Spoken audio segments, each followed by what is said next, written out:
Hi, and thanks for joining us today. I'm your host, Nicole. And I'm your host, Jacqueline. Welcome to Perfictionist, where we share our passion for reading one story at a time.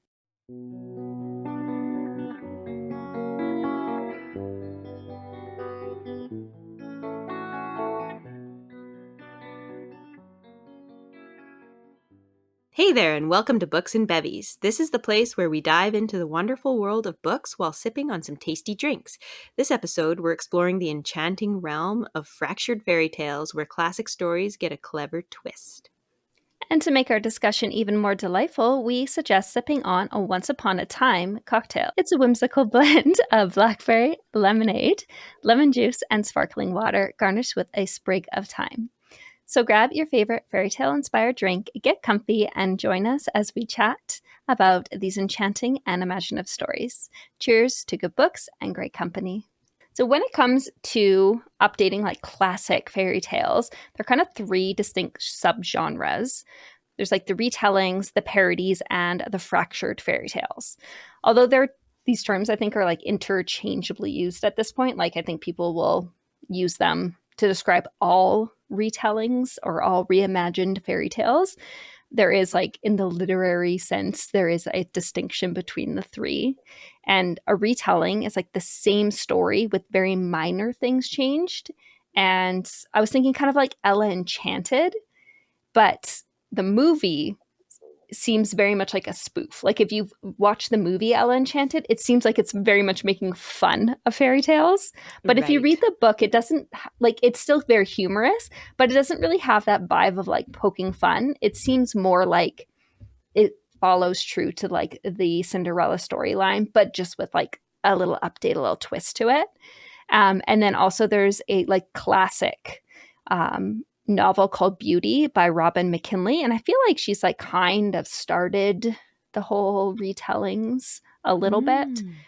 And then the classic Ever After starring Drew Barrymore. I don't know if you ever watched that growing up, but like that like holds a special spot in my heart. Oh, yes, I definitely watched it growing up. So, parodies. They are meant to mock a tale, such as like Shrek. I love Shrek. I love Shrek too. Hoodwinked or The Stinky Cheese Man and other fairly stupid tales.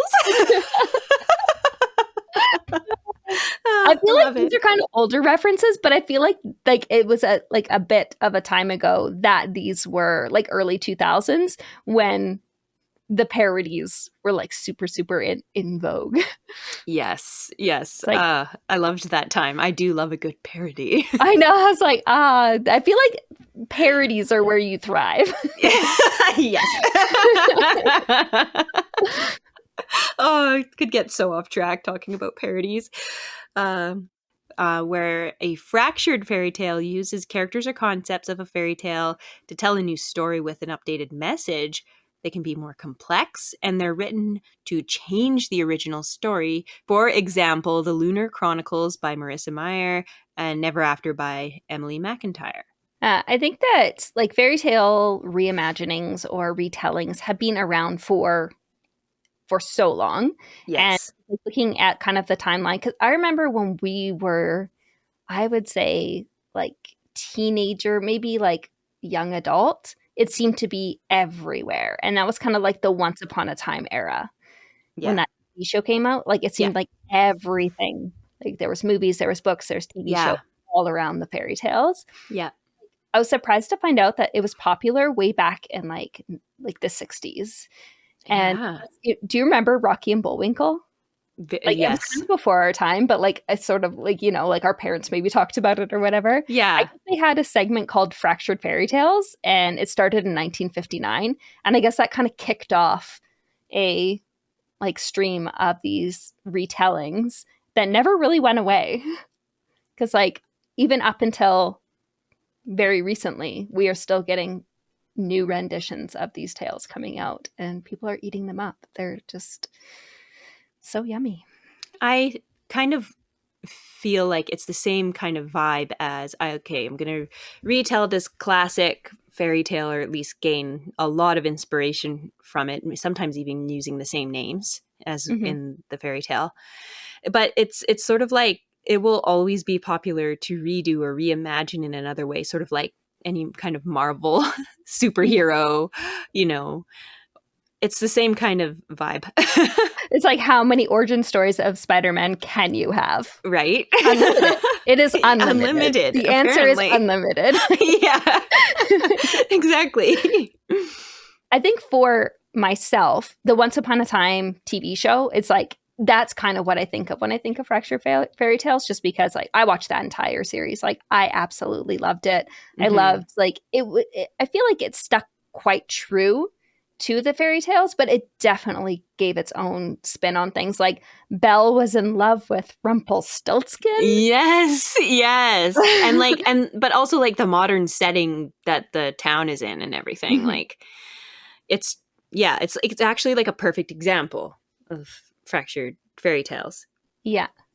Yeah, no, Uh, it like completely it takes something that is very familiar but like updates it because it's in a modern setting, and then also like adds like interesting things that like they make sense, but you're like, oh, like you could totally see that Belle would have been in love with like the Beast was actually like this other yeah. character. Oh, Yeah. I don't know. It was very well done. If and maybe it's kind of an of its time thing. I don't. If I went back and watched it now, maybe I wouldn't have that same feeling, but it was a Maybe. really enjoyable. I didn't watch it as it came out. I watched it like several years later. I loved it. Like at first I was like, this is cheesy, but then I couldn't Yeah. stop watching it. And then I was like, I kind of like it has a certain style and I love it. Mm-hmm. It's 100% cheesy, but like the kind of cheese you want to Like devour. the evil queen. I love her. Yes.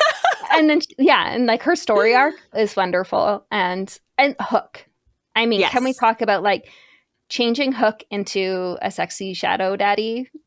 Yeah. Yeah. It will not ever stop now. It Yeah. won't. It is the No. new Spider-Man. It will just keep happening over and over again, and Yeah. we will get to it when we talk more in depth about like Hooked and like other stories that are inspired by that. But like, no, he Yeah. makes a good villain that you want to cheer for.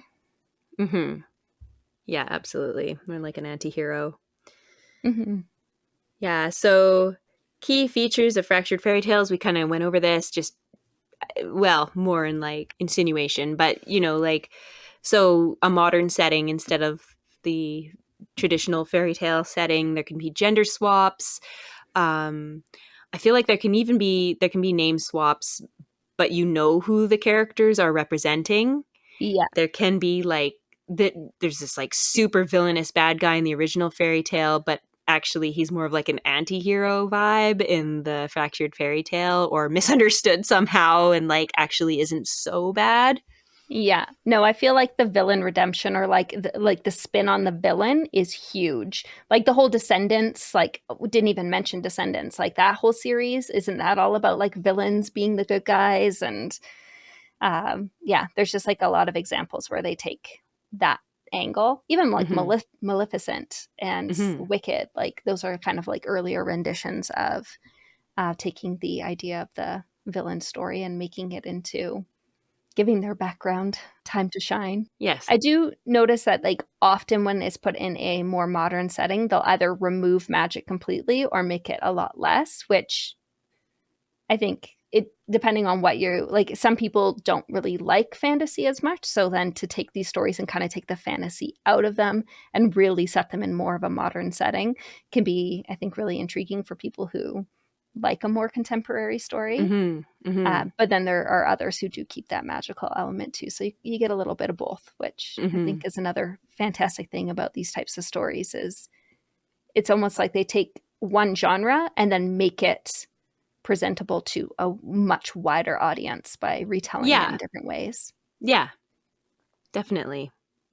So kind of speaking of like why people like fractured fairy tales, do you think like what is in just like thinking of it, you're like, oh, okay, these are super popular. What do you think draws people to these types of stories? Well, I think that personally, when you're a kid and you're growing up with these fairy tales, that it's going to be really interesting to read something more adult from an adult's perspective about these characters that maybe you hold so dearly to your heart or you're familiar with from your childhood. Mhm. So I think that makes them immediately very intriguing. Yeah, no, I completely agree. I think it's like that mix of nostalgia, but with novelty. So Hmm. it's like familiar, you already love it, but then like to Hmm. see it with a different spin on it. And Hmm. especially when you're seeing it from an adult lens and they're adding that spice in and they're like making it a little bit naughty, you're like, ooh, okay. You know what it's almost like? It's almost like really well written fan fiction. Yes. Yes, it Yeah. is. Yeah. Well, yeah, no, exactly. Yeah.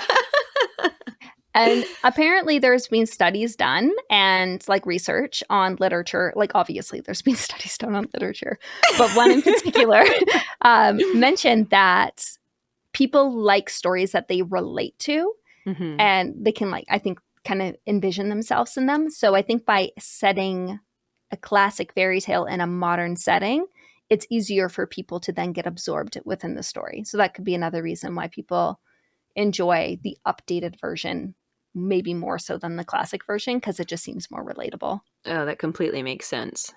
So, do you think the retellings, parodies, or fractured fairy tales, do you think that's lazy? I can see why people would say it's lazy, but I think that there is actually probably a lot of effort and like just a lot that goes into taking an existing story and making it your own.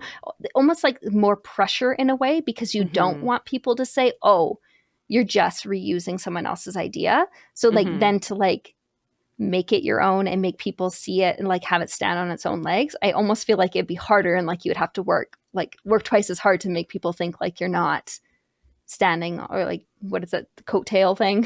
Yeah. Yeah. Whatever No, that I, saying is. yeah. No, I completely 100% agree with you.